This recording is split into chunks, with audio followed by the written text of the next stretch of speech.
니콜로 마키아벨리, 정치 철학자, 영원한 논쟁의 아이콘. 16세기 이탈리아, 르네상스의 꽃이 만개했지만 동시에 정치적 혼란과 외세의 침략으로 얼룩진 시대였습니다. 이 격동의 시대 한가운데 피렌체 공화국의 외교관이자 정치 사상가였던 니콜로 마키아벨리는 역사의 소용돌이 속에서 현실 정치의 민낯을 목격했습니다. 권모술수와 배신이 난무하는 정치판에서 그는 이상주의적인 정치 철학이 아닌 냉혹한 현실에 기반한 새로운 정치 이론을 구상하기 시작했습니다. 1513년 마키아벨리는 그의 대표작 군주론을 완성합니다. 이 책은 군주가 권력을 얻고 유지하기 위한 방법을 제시하는 일종의 정치 지침서였습니다. 하지만 군주론은 출간 당시부터 엄청난 논란을 불러일으켰습니다. 마키아벨리는 군주가 목적 달성을 위해서는 수단과 방법을 가리지 않아야 한다고 주장했고, 이는 기존의 도덕적 가치관과 정면으로 충돌했습니다. 군주론에서 비롯된 마키아벨리즘이라는 용어는 오늘날까지도 부정적인 의미로 사용되곤 합니다. 권모술수와 기만, 냉혹함을 상징하는 단어로 낙인 찍힌 것입니다. 하지만 이는 마키아벨리의 사상을 지나치게 단순화하고 왜곡한 결과입니다. 그는 단순히 악행을 권장한 것이 아니라 냉혹한 현실 속에서 국가와 군주가 생존하기 위한 불가피한 선택을 제시했을 뿐입니다. 마키아벨리는 이상적인 정치를 논하기보다는 현실에서 정치가 어떻게 작동하는지 객관적으로 분석하고자 했습니다. 그는 역사적 사례와 경험을 바탕으로 정치의 본질을 파헤치고 군주가 직면하는 현실적인 문제와 해결책을 제시했습니다. 이러한 그의 접근 방식은 근대 정치 철학의 기초를 마련하는 데 크게 기여했습니다. 마키아벨리는 군주정뿐만 아니라 공화정에 대해서도 깊이 고민했습니다. 그는 시민의 자유와 참여를 중시하는 공화주의를 옹호했으며 시민들의 덕성과 능동적인 참여가 공화국의 안정과 번영에 필수적이라고 믿었습니다. 이는 당시 이탈리아의 정치 상황과 밀접하게 관련된 문제의식이었습니다. 마키아벨리의 사상은 오랜 시간 동안 오해와 비난의 대상이었지만 20세기에 들어와 재평가되기 시작했습니다. 현실 정치의 복잡성과 모순을 이해하는데 그의 사상이 여전히 유효하다는 것을 깨달은 것입니다. 특히 국제 정치학 분야에서 마키아벨리의 사상은 국가 간의 권력 관계와 외교 전략을 분석하는 중요한 이론적 토대로 활용되고 있습니다. 마키아벨리의 사상은 오늘날 우리에게도 여전히 중요한 질문을 던집니다. 정치는 도덕과 분리될 수 있는가? 목적 달성을 위해 어디까지 수단을 정당화할 수 있는가? 시민의 자유와 국가의 안정은 어떻게 조화를 이룰 수 있는가? 이러한 질문들은 현대사회에서도 끊임없이 논쟁의 대상이 되고 있습니다. 냉혹한 현실주의자로 비판받기도 하고 시대를 앞서간 선각자로 칭송받기도 합니다. 하지만 분명한 것은 그의 사상이 500년이 지난 오늘날에도 여전히 우리에게 생각할 거리를 던져준다는 것입니다. 마키아벨리는 인간 본성에 대한 깊은 통찰을 바탕으로 정치 이론을 전개했습니다. 그는 인간의 이기심과 욕망, 권력에 대한 추구를 부정하지 않고 오히려 이를 현실 정치의 중요한 변수로 인식했습니다. 이러한 인간 본성에 대한 이해는 그의 정치 사상을 더욱 현실적이고 설득력 있게 만듭니다. 그의 사상은 끊임없이 재해석되고 논쟁의 대상이 되지만 그만큼 시대를 초월하는 가치와 의미를 지니고 있습니다. 우리는 마키아벨리의 작품을 통해 정치의 본질과 인간 본성에 대한 깊은 성찰을 할 수 있으며 현실 정치의 복잡성과 모순을 이해하는 데 도움을 얻을 수 있습니다. 마키아벨리의 군주론은 유머와 풍자 목적에서 쓰여진 글이다. 인간의 어리석음의 목록에서 마키아벨리의 경우도 빠지기 힘들 것이다. 1513년에 마키아벨리가 통치자들을 위해 쓴 군주론은 서양에서 가장 유명한 경영학 책 중의 하나이다. 지금도 웬만한 기업인들이라면 침대 머리 밑에 놓아둘 정도로 유명하지만 독자들은 저자가 거짓, 기만 포갑, 불의를 권장할 뿐 아니라 아무런 양심의 거리낌도 없이 그렇게 주장한 것처럼 보인다는 사실에 충격을 받는다. 마키아벨리는 오로지 지배자의 관점에서 국민을 무시하고 정치를 묘사했다. 물론 마키아벨리에 대한 평가는 보는 관점에 따라 바뀔 수 있다. 당시 기독교 사회의 입장에서 보면 분명 마키아벨리는 교회의 적이며 비윤리적인 인물이다. 그러나 애국자의 입장에서 보면 마키아벨리는 통일된 이탈리아를 가져다준 해방자이다. 국민의 입장에서 보면 마키아벨리는 근대식 군대를 주장한 선구자이며 뛰어난 정치학자다. 철학자의 입장에서 보면 마키아벨리는 새로운 사고체계, 즉 실용성을 강조한 실용주의자다. 작가의 입장에서 보면 마키아벨리는 뛰어난 문필가에 거침없고 대범한 문장을 구사한 자유주의자다. 경영학적으로 보면 마키아벨리는 역사상 경영에 관한 가장 유명한 저자 중 한 명이다. 어떤 관점에서 보든 오늘날 현대인들도 정치적 목적을 위해 수단과 방법을 가리지 말라는 군주론의 진정성을 의심하는 이는 없다. 그런데 마키아벨리는 진심이었을까? 그는 풍자의 대가였다. 그는 혐오스러울 정도로 부도덕한 행동이 오히려 사람들을 선량하게 만든다는 역설적인 희곡을 집필한 경력이 있다. 게다가 이 책은 종교에 대한 조롱으로 일관하며 한심하고 비열한 지배자들의 사례로 가득하다. 어쩌면 이 책의 진짜 메시지는 마지막 장에 숨겨져 있는지도 모른다. 거기서 마키아벨리는 노력해서 얻을 가치가 있는 최종 목표는 명성이라고 언급하고 이탈리아의 통일과 프랑스와 스페인의 야만인들을 몰아낼 것을 요구한다. 그리고 그가 그 책에서 자신의 소신과 달리 오로지 군주정만을 언급하고 있다는 점은 의미심장하다. 다른 저술들에서 그는 일관되게공 화정을 선호했다. 또 사람들은 마키아벨리가 군주론 책을 로렌초 대 메디치에게 헌정한 것에 대해 정치 고문 자리를 노린 지원서였다고 이야기를 지어냈지만 그것은 말이 안 된다. 메디치 가문이 프랑스 왕 샤를 8세의 군대에 밀려 일시 쫓겨나 있는 동안 피렌체 공화국에서 중요 관직을 맡았던 이유로 그 후 수감되어 고문까지 당했던 사실만 봐도 그렇다. 죽은 지 5년 만에 출간된 점도 석연찮다. 처음부터 대중을 염두에 두지 않았으리라는 점은 분명하며 만약 어떤 식으로든 이 책이 대중들에게 널리 읽힐 것이라는 점을 염두에 두었다면 이러한 질문도 충분히 예상했을 것이다. 수단을 정당화하는 목적이 과연 얼마만큼 정당한가? 악을 악으로 물리친다면 도덕이 설 자리는 어디인가? 인간의 어리석음을 비웃는 풍자는 여기서 발생한다. 마키아벨리가 마지막으로 숨을 거두면서 남긴 한마디도 풍자로 가득하다. 나는 천국이 아닌 지옥에 가길 원한다. 지옥에 가면 역대 교황들과 군주들과 어울릴 수 있지만 천국에 가면 거지와 수도사밖에 없기 때문이다. 진정 군주론 이 풍자 목적으로 쓰인 책이라면 더 큰 아이러니가 발생할 수 있고 우리는 여기서도 대중의 어리석음을 발견할 수 있다. 이 책을 읽은 거의 모든 사람들은 그 내용을 바보멍청이처럼 진지하게 받아들였기 때문이다. 마키아벨리의 군주론은 모든 윤리적, 종교적 양심의 가책을 일찌감치 저버린 군주들을 위한 도구인 동시에 의심할 필요도 없이 명명백백한 악이 때로는 선보다 더 필요하다고 믿게끔 하는 책이다. 이것이 바로 군주론의 진정한 힘이자 독이며 마키아벨리는 이 책을 통해 감히 상상조차 할 수 없는 것들을 실행하도록 가르쳤다. 그리고 우리의 마음은 이를 통해 부정한 발상들을 받아들일 수 있게 조율되었으며 이는 우리가 부정한 행동들을 실행에 옮기게 한다. 마키아벨리는 마치 양의 탈을 쓴 늑대와 같은 권력에 목마른 추기경과 교황을 포함한 종교의 많은 타락상을 직접 목격했고 권력자들의 냉혹하고 잔인무도한 면모를 고스란히 겪기까지 했다. 훗날 반역죄의 누명을 쓰고 감금되었을 때는 죄를 자백하도록 스트라파도라는 형벌을 받기도 했다. 이 형벌은 양팔목을 뒤로 결박하고 그 밧줄을 천장에 매달린 도르래에 연결해 사람을 공중에 매달았다가 몇 번이고 바닥에 내동댕이 치는 것이었다. 그는 바닥에 부딪힐 때마다 어깨가 빠지는 극한 고통에 시달려야 했다. 마키아벨리는 진정으로 악을 이해한 사람이다. 다른 세상, 다른 시기를 살아간 많은 이들은 자신이 직접 겪고 보아온 그들만의 다양한 악을 나열할 수 있을지는 몰라도 제각기 다른 악 가운데 무엇이 더하고 덜한지 비교하는 것은 어려울 것이다. 그런데 마키아벨리는 그들과 달리 바로 눈앞에서 악과 마주하고 심지어 악을 향해 미소 지었다. 세상에 존재하는 수많은 악과 마키아벨리가 소개하는 악이 구별되는 것은 바로 이 때문이다. 우리에게 윙크와 함께 친근한 미소를 보내는 악이 바로 군주론의 실체이다. 군주론은 한마디로 충격 그 자체이다. 단순한 충격이 아닌 몹시도 교활한 충격이다. 마키아벨리는 독자들의 의식 속에 혼돈을 유도했다. 그 혼돈을 이끌어내는 무기는 다름 아니라 군주론에 담긴 그의 글이다.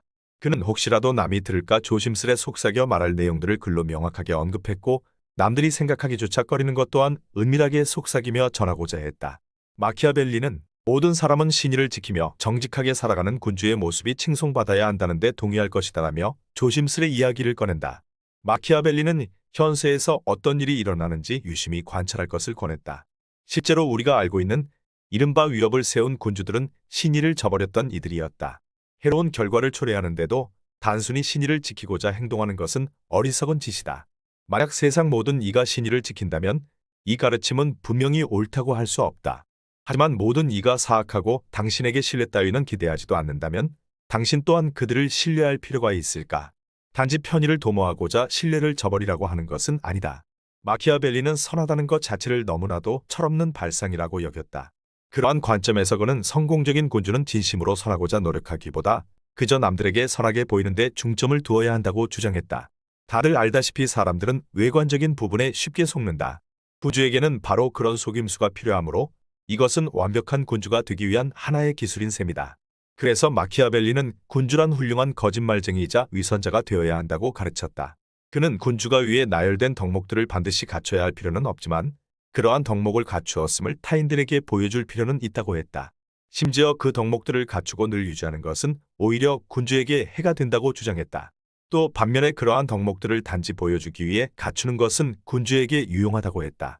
이에 따르면 군주는 자비롭고 신뢰할 만하고 인도적이고 정직하며 또한 신앙심이 깊은 척 행동하는 동시에 한편으로 잔인하고 신의가 없고 야만적이고 부정직하며 신성을 더럽힐 필요가 있을 때는 반드시 그 필요를 충족시켜야 한다. 필요는 창조의 어머니라고 했다. 군주는 타인들에게 어질게 보이기 위해서라면 설령 그 어떠한 악한 방법일지라도 반드시 창조해야만 한다. 이는 마키아벨리식 행동 강령의 두 번째 가르침으로 연결된다. 군주가 반드시 명심해야 할 것은 필요한 5가지 덕목을 완전히 충족하지 못하면서 그럴듯하게 말만 내뱉어서는 안 된다는 점이다. 군주는 항상 타인에게 완벽한 자비와 신뢰, 정직, 인도, 그리고 깊은 신앙심을 보여줄 수 있어야 한다. 특히 제일 마지막 덕목인 신앙심은 반드시 필요한 덕목이다. 사람들은 보통 자신의 군주가 얼마나 신앙심이 깊은지 지켜볼 수는 있지만 군주가 실제로는 어떤지 직접 확인할 방법은 없다. 절실한 신앙심을 보여줌으로써 나머지 4가지 덕목들에 대해서도 저절로 긍정적 평가를 얻고 특히나 신앙심을 중시하는 이들에게서 더욱 전폭적인 지지를 이끌어낼 수 있다. 정치에서는 세월이 지나도 절대로 변하지 않는 것들이 있다. 현재 정치인들이 대국민 성명을 발표할 때 의례적으로 신앙심을 강조하며 국민에게 호소하는 것이 바로 그 신뢰이다. 그러나 마키아벨리가 군주론을 통해 전하고자 한 가르침은 단지 그러한 양면성에 국한되지 않으며 군주론으로 말미암은 실제적인 피해는 상상을 불허할 정도로 심각하다. 물론 마키아벨리가 목적을 위해서라면 악을 행해도 된다라고 가르쳤다고 확언할 수는 없다. 그러나 결과적으로 이득을 줄 수 있는 악은 허락된다라는 그의 가르침은 훨씬 더 파괴적이다. 군주론은 과정이야 어떠하든 간에 결과가 득이 되고 선행으로 여겨진다면 그 자체로는 명백히 범죄이며 부정한 악이라 할지라도 쉽게 용서되고 심지어 칭송될 수 있다고 독자들을 현혹한다. 이에 따르면 무엇을 하든지 간에 그것이 어떤 형태로든 이득이 된다고 생각하면 당사자는 아무런 제약을 받지 않고 악을 행할 수 있게 된다. 그러므로 공산주의의 영광스러운 결말을 위해서라면 어떤 잔인무도한 수단도 정당화된다고 믿었던 대표적인 무신론자 레닌이 군주론을 최고의 책으로 꼽는 것도 놀랄 일은 아니라고 하겠다. 선을 위해 악을 행한다는 유혹에 빠지는 것은 과거 20세기의 아수라장으로 돌아가려는 자살 행위와도 같다. 비록 세월이 지나며 그 혼돈의 의미가 조금씩 퇴색해버렸지만 그것을 경험했던 이들에게 20세기 당시의 악몽은 마치 지옥과도 같은 끔찍한 시기였다. 그런 지옥과도 같은 파멸의 경험에서 우리가 배울 수 있는 반드시 배워야 하는 교훈이 있다. 바로 불확실한 선을 좇고자 행하기 시작한 악이 점차 더 악한 행위도 서슴지 않게 하며 언젠가는 하찮은 목적을 위해서도 서슴지 않고 악을 행하게끔 한다는 것이다. 다시 본론으로 돌아와 선을 위해 악을 행한다는 것이 허용되어야 할 뿐만 아니라 필요한 선택이었다는 주장을 받아들이려면 반드시 신과 영혼 그리고 사후 영생을 부정해야 한다는 전제 조건이 충족되어야 한다. 이것이 바로 마키아벨리가 주장한 바이며 또한 그의 가르침이 빚어내는 궁극적인 효과이기도 하다. 마키아벨리는 우리 삶의 기준을 단순히 무엇이 옳은가 혹은 남들이 무엇을 옳다고 충고하는가에 두기보다는 무엇이 더 효과적인가를 판단하여 스스로 자신의 삶을 이끌어야 한다라고 충고했다. 이와 더불어 종류를 막론하고 절대적인 선을 행하고 싶다면 악한 이들 중에서도 가장 사악한 이가 되어라. 결국 권력을 유지하고 싶은 군주에게 필요한 것은 선하지 않은 것, 즉 악해지는 법을 배우는 것이다. 그리고 필요에 따라 악을 적절히 사용하는 법을 배우는 것이다라고 가르쳤다. 마키아벨리가 기독교를 배척한 이유는 종교가 하늘에 있는 상상의 나라를 꿈꾸는데 인간의 에너지를 허비하게 하여 이 세상을 더욱 평화롭고 편안하고 즐거움이 넘치는 삶의 터전으로 만들고자 하는 그들의 노력을 저해한다고 생각했기 때문이다. 또한 그는 기독교가 윤리적 규율로 인간의 두 손을 꽁꽁 묶어버리고 천국과 지옥이라는 당근과 채찍을 이용해 인간들이 더더욱 필요악을 행하지 못하게 방해하는 존재라고 주장했다. 마키아벨리가 군주론을 집필하여 세상에 내놓은 이후 500년 동안 서양 역사에서 빼놓을 수 없는 세속주의와 기독교 간의 대립은 끊이지 않았다. 이런 관점에서 볼 때 군주론은 세상을 망친 모든 책 가운데 가장 주목해야 할 책이다. 니콜로 마키아벨리는 정치 철학과 전략에 대한 통찰력으로 유명한 이탈리아의 외교관, 정치가, 역사가, 철학자입니다. 그의 가장 유명한 작품은 군주론이며 그의 이름은 때때로 계산된 권모술수, 권력 추구와 관련된 현실주의적인 접근 방식을 나타내는 마키아벨리즘으로 환기됩니다. 다음은 마키아벨리의 다양한 작품과 연설에서 뽑은 100가지 명언입니다. 목적이 정당하다면 수단은 무엇이든 정당화된다. 군주는 자신이 두려워하는 것보다 사랑받는 것이 더 중요하지만 둘 다 가질 수 없다면 두려워하는 것이 낫다. 사람은 새로운 혜택을 받을 때보다 오랜 혜택을 잃어버릴 때 더 큰 고통을 느낀다. 가장 좋은 요새는 사람들의 사랑이다. 지혜로운 군주는 기회를 창조하는 자이며 기다리는 자가 아니다. 살아있는 동안에는 존경받고 죽은 후에는 기억되는 것이 최고의 명예다. 운명은 강에 비유할 수 있다. 그것은 때로는 범람하여 모든 것을 파괴하고 때로는 그렇지 않다. 하지만 용감한 자는 항상 그것을 통제하려 한다. 변화를 두려워하지 말라. 변화 없이는 진보도 없다. 여러분의 적을 용서해야 한다는 것을 잊지 마십시오. 그것이 가장 좋은 복수다. 인간은 그가 만들어내는 역사에 의해 기억될 것이다. 모든 사람은 보는 것을 믿지만 느끼는 것만이 그들을 확신시킨다. 현명한 사람은 자신의 복을 타인의 복에서 찾는다. 사람들은 자신의 재산보다 목숨을 덜 소중히 여긴다. 승리는 가장 끈기 있는 자에게 속한다. 이익이 있을 때는 친구가 많지만 재난이 닥치면 혼자가 된다. 위대한 것을 이루고자 하는 자는 모든 것을 감행해야 한다. 행운은 변덕스럽기 때문에 그녀의 총애를 받기 위해서는 변화에 적응해야 한다. 우리는 우리가 원하는 것을 선택할 수는 없다. 우리가 할 수 있는 것은 선택된 것을 받아들이는 것이다. 인간은 원하는 것을 가지고 있는 한 만족하지 못한다. 가장 위험한 것은 반쯤의 개혁이다. 사랑과 두려움을 동시에 불러일으키는 것은 어렵다. 따라서 둘 중 하나를 선택해야 한다면 두려움을 택해야 한다. 군주는 자신이 말할 수 있는 것보다 더 많은 것을 할 수 있어야 한다. 대중은 정치적 동물이다. 그들은 진실보다는 환상을 더 좋아한다. 군주는 친구와 적을 분명히 할 필요가 있다. 용기는 두려움을 이기는데 필요한 첫 번째 품성이다. 과거에 존재했던 위대한 것들을 공부함으로써 미래의 위대함을 준비할 수 있다. 신중한 모험은 용기로 여겨진다. 시간은 모든 것을 가져가지만 끝내주는 것도 있다. 사람들은 보통 자신의 이익에 반하는 것보다 자신의 이익에 도움이 되는 것을 더 쉽게 믿는다. 성공을 위해선 무엇이든 할 준비가 되어 있어야 한다. 가장 위대한 명성은 위험을 무릅쓰고 얻어진다. 정치에서는 상황에 따라 다르게 행동하는 것이 필요하다. 진정한 용기는 위험을 무릅쓰고도 차분함을 잃지 않는 것이다. 사람은 자신의 이익을 위해 모든 것을 할 준비가 되어 있다. 시간은 모든 상처를 치유한다. 사람들은 어려운 시기에 가장 강하게 나타난다. 진정한 권력은 사람들의 마음을 움직이는 데 있다. 부와 명예는 끊임없는 노력과 희생을 요구한다.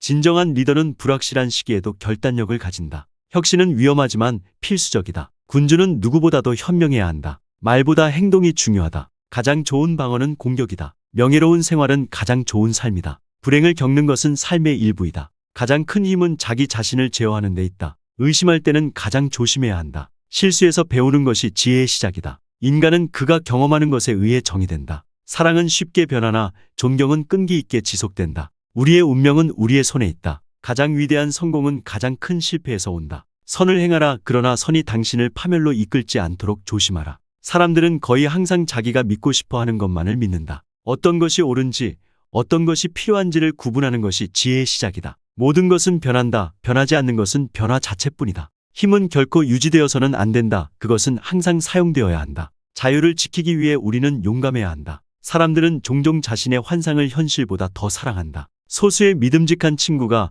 많은 수의 애매모호한 동맹보다 낫다. 세상은 강자와 약자로 나뉜다. 강자는 규칙을 만들고 약자는 그것을 따른다. 위대한 일을 이루기 위해서는 위대한 위험을 감수해야 한다. 인생은 짧다. 하지만 영광은 영원하다. 위기는 사람들을 시험하고 진정한 지도자를 만든다. 악은 빠르게 행해야 하고 선은 천천히 행해야 한다. 지혜로운 자는 기회를 잡고 용감한 자는 그것을 창조한다. 타인의 실수는 가장 좋은 교훈이다. 무지는 사람들이 자신들의 진정한 적을 알아보지 못하게 한다. 죽음을 두려워하는 자는 결코 자유롭게 살 수 없다. 위험을 예상하는 것이 최선의 방어이다. 명예를 위해 싸우는 자는 결코 완전히 패배하지 않는다. 가장 강력한 무기는 인간의 정신이다. 자신의 운명을 통제하는 자만이 진정으로 자유롭다. 통치자는 그의 민족의 거울이다. 사람들은 자신들이 이해할 수 없는 것을 두려워한다. 가장 큰 적은 자신의 내부에 있다. 변화는 항상 기회를 가져온다. 절망하는 자에게는 아무것도 불가능하지 않다. 자신의 행동에 책임을 지는 자만이 역사를 만든다. 인간은 그의 생각으로 자신을 만든다. 행동하지 않는 지식은 무용하다. 죽음은 끝이 아니라 새로운 시작이다. 자신감은 성공의 첫걸음이다. 가장 어려운 결정은 종종 가장 옳은 결정이다. 우리는 우리가 원하는 것을 얻기 위해 필요한 일을 해야 한다. 힘은 두려움에서 나온다. 지도자는 미래를 볼 수 있어야 한다. 사람들은 그들이 알고 싶어 하는 것만 알고 싶어 한다. 유연성은 생존의 핵심이다. 실패는 성공으로 가는 길에 있는 휴게소일 뿐이다. 가장 강한 자만이 살아남는다. 배움은 결코 시간 낭비가 아니다. 인생은 항상 두 가지 선택 사이에서 이루어진다. 행동하거나 후회하거나. 의지가 강한 자만이 운명을 극복할 수 있다. 지도자는 미래를 준비하는 자이다. 과거는 미래를 이해하는 열쇠이다. 진정한 친구는 위기의 순간에 알아본다. 자신감이 부족한 자는 결코 큰 일을 이룰 수 없다. 사람은 자신의 믿음에 따라 살아간다. 모든 성공에는 그만한 가격이 따른다. 유용하게 보셨다면 이 주제에 대한 여러분의 의견을 댓글로 달아주세요.